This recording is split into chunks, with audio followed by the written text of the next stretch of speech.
Yes Kodandaram గారు. ఇప్పుడు ఈ వస్తున్న వాళ్ళందరూ కూడా రకరకాలైనటువంటి విమర్శలు చేస్తూనే ఉన్నారు కార్పొరేట్ విద్యా సంస్థల పైన. అయితే ఎవరం కోరుకున్నా కానీ నియంత్రణ ఉండాలి, ఫీజు నియంత్రణ ప్రత్యేకించి అది ఒకటి మనం పటిష్టంగా అమలు చేయాలని కోరాలి. రెండవది ప్రభుత్వ విద్యా సంస్థలకు ప్రోత్సాహకాలు అందించాలి, మౌలిక సదుపాయాలు పెంచాలి. ఆ కాలేజీల ద్వారా వస్తున్నటువంటి ప్రతిభ కలిగినటువంటి విద్యార్థులను కూడా మనం తగినంత గుర్తింపు ప్రభుత్వం ఇవ్వవలసిన అవసరం ఉంటుంది. తర్వాత చాలా నియంత్రణ, ఫీజుల నియంత్రణ ఒకటే మాట్లాడుతున్నాం కానీ ఏ కాలేజీ పెట్టాలన్నా కనీస నిబంధనలు ఏవైతే ప్రభుత్వం పేర్కొన్నదో ఆ నిబంధనలు కూడా ప్రకారం ఒక కాలేజీ ఏర్పడేటట్టు చూడాలి. ఎకడమిక్ క్యాలెండర్ ఒకటే కాదు, బోధన అంటే కేవలం సబ్జెక్టు చెప్పటము, ఎంసెట్ కు తయారు చేయటం మాత్రమే కాదు, అందులో ల్యాబ్ ఫెసిలిటీస్ కూడా పెట్టి విద్యార్థులతో తప్పకుండా ప్రయోగాలు కూడా చేయించాలి. ఇవన్నీ కూడా చేయించగలిగితే మిగతా కాలేజీలు ఎట్లుంటాయో కార్పొరేట్ కాలేజీలు అట్లాగే ఉంటాయి. ఏ కార్పొరేట్ కాలేజీలో కూడా ల్యాబొరేటరీస్ వర్క్ జరుగుతలేదు, ప్రయోగశాలను పనిచేయటం లేదు. ఎగ్జామ్ కు ముందు ఈ పరికరాలను చూయించేసి పిల్లల్ని ఆ తర్వాత మేనేజ్ చేసుకునే, ల్యాబ్ వర్క్ మేనేజ్ చేసుకునే ప్రయత్నం చేస్తా ఉన్నారు. ఇట్లాంటి రకరకాలైనటువంటి లోపాలు కార్పొరేట్ వ్యవస్థలో ఉన్నాయి. వాటిపైన నియంత్రణ ఉండాలి, సరిగ్గా నడిచేటట్టు చూడవలసిన అవసరం ఉంది. ఆ మార్పులు కనుక మనం తేగలిగితే తప్పనిసరిగా ఆ విద్యారంగం బాగుపడుతుంది, ప్రభుత్వ విద్యారంగం ఇంకా మెరుగైతుంది. రైట్ కోదండరామ్ గారు, మీరు ఇప్పుడు చెప్పారు కదా ఫీజుల పైన నియంత్రణ ఉండాలి అన్నారు. ఆ నియంత్రణ ఎవరు తీసుకురావాలి? ఇంటర్మీడియట్ బోర్డు తీసుకోవాలా, దానికి సంబంధించినటువంటి డెసిషన్, లేదంటే గవర్నమెంట్ తీసుకోవాలా? ఇదొకటి. మీరు ఇంకొకటి అకార్డింగ్ టు నార్మ్స్ బిల్డింగ్స్ కట్టాలి అని చెప్తూ ఉన్నారు కదా, మరి ఆ బిల్డింగ్స్ నార్మ్స్ ప్రకారం లేవు అనే దానిపైన సూపర్విజన్ ఎవరు చేయాలి? గవర్నమెంటే కదా దానికి చేయాలి. ఇంటర్మీడియట్ బోర్డే చేయాలి. మత్స్యాన్ రెడ్డి గారు ఇంకా వివరాలు చెప్పగలుగుతారు.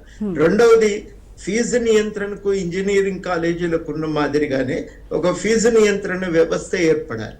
ఆ ఫీజు నియంత్రణ వ్యవస్థ ఏర్పాటు కోసం ఒక చట్టం ఇప్పుడు ప్రభుత్వం తేబోతున్నది, స్కూల్ విద్యా రంగంలో ఫీజు నియంత్రణ కోసం.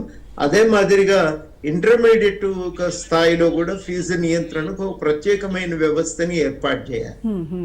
మన మిత్రులు మత్స్యాన్ రెడ్డి గారు చెప్పినట్టు 5% లాభం లెక్కలు వేసుకొని అన్ని ఖర్చులు పోను, మిగతా అది ఫీజును నిర్ణయించాల్సి ఉంటాయి. అట్లా నిర్ణయించగలిగితే ఈ ఫీజులు కూడా చాలా వరకు తగ్గుతాయి. ఇవన్నీ కూడా మనం ఆలోచన చేసి అమలు చేయటం ఎందుకు అవసరం అని అంటే పిల్లలకు కూడా ఆరోగ్యకరమైనటువంటి బోధన జరగాలి. డిసెంబర్ కల్లా ఉన్న సిలబస్ ను పూర్తి చేసి డిసెంబర్ నుంచి ఎంసెట్ కు తయారు చేయటం మొదలవుతుంటదండి.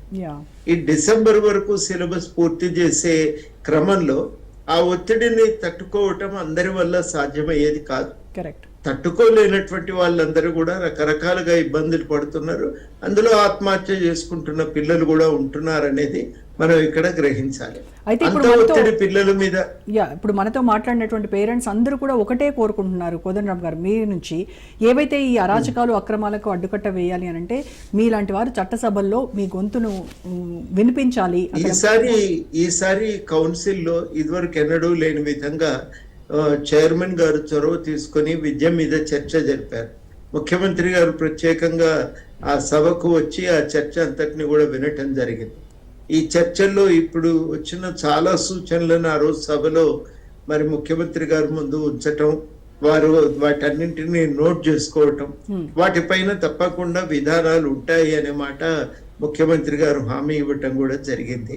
కనుక ప్రయత్నం ఈసారి ఈ గవర్నమెంట్ వచ్చినాక విద్య మీద కొంత దృష్టి పెడుతున్నారు.